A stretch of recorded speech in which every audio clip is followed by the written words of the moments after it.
Puntanar and June Lorins Puntanar. Mananawagan po para mahanap po yung kanilang ina na nawawala daw po ng June 13 pa. Huli daw po itong nakita sa simbahan ng Quiapo at meron tayong CCTV. Panoorin po natin. Ayan po yung kanyang ina na naglalakad, nakaitim po na blouse, no?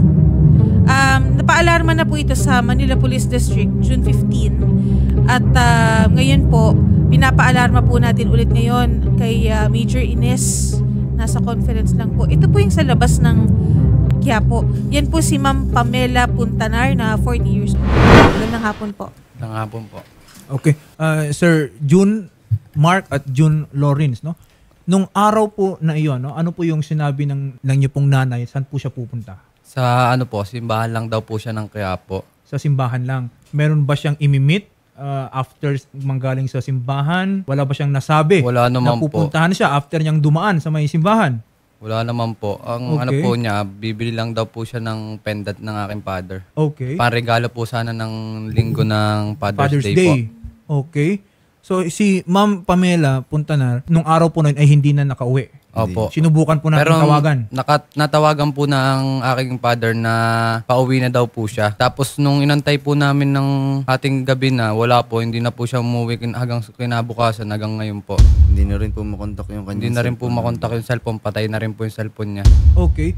Napagtanungan na rin po ba natin yung ating mga kamag-anak na pwede niya sigurong tuluyan in the meantime? Wala rin po doon. Wala rin naging pagkaaway, pagtatampo si Ma'am Pamela sa mga anak o di kaya kay tatay nung panahon po na yun? Wala naman po kasi magre-regalo pa nga po siya. So sabi niyo, meron siya ay bibili, no, ng regalo. Opo. So may dala siyang halaga. Opo. Nung araw po na iyon. And now, nakita po namin yung video, so you conducted your own parang investigation. Opo. So yun na po yung last na recorded na lokasyon po ng inyong nanay. Opo. Kinuhan po namin lahat po ng CCTV po. Wala na po kami Wala pa rin. CCTV po. Okay. Si Ma'am Pamela Puntanar naman, hindi naman usual na ganito na hindi na lang siya nagpaparamdam ng mga ilang araw. Hindi po. Walang naging pagkakataon.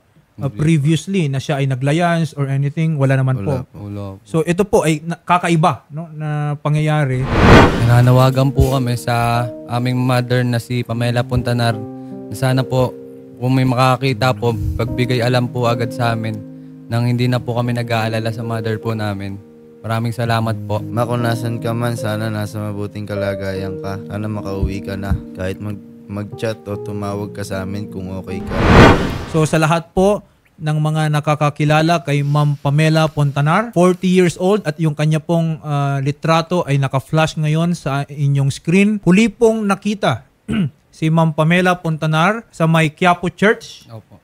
June 13, 2025. At sa ngayon po ay wala po tayong contact, wala tayong kaalam-alam kung asan po si Ma'am Pamela Puntanar. Kaya kung sino man po ang nakakita or nakakakilala dito sa litrato na sa inyo pong screen, maaari nyo lang pong itawag sa pinakamalapit na police station o pwede na rin po dito sa tanggapan po ni Senator Raffy. Sana po matulungan natin si John Mark at John Lawrence Puntanar. Tignan niyo po maigi mga kapatid. Yan po si Ma'am Pamela Puntanar at huli pong nakita nung June 13, alas 5 po yun ng hapon sa may Quiapo Church. Suot po ang black t-shirt, brown pants, white shoes, and brown shoulder bag. So sa mga nakakakilala, nakakita o kayo po mismo, Ma'am Pamela, umuwi na po kayo. Sa mga nakakita po, pwede niyo pong ipagbigay sa pinakamalapit po na police station or barangay sa inyong lugar para ma-reach out po kami at ma-reach out po namin yung pamilya ni Ma'am Pamela Puntanar na lubos na pong nag-aalala sa kanya. Sir June Mark and Sir June Lawrence, bibigyan namin kayo ng feedback or update once na magkaroon kami ng update sa case ng mami ninyo na nawawala ngayon. Okay. And ngayon kasi kausap na rin namin si Major Philip Ines ng MPD para magsagawa ulit ng follow-up investigation para sa pag-awala ng mami nyo. And umaasa kami na within after airing or tomorrow nakakuha kami ng update. Okay po. Maraming salamat po. Salamat po. Magandang hapon po.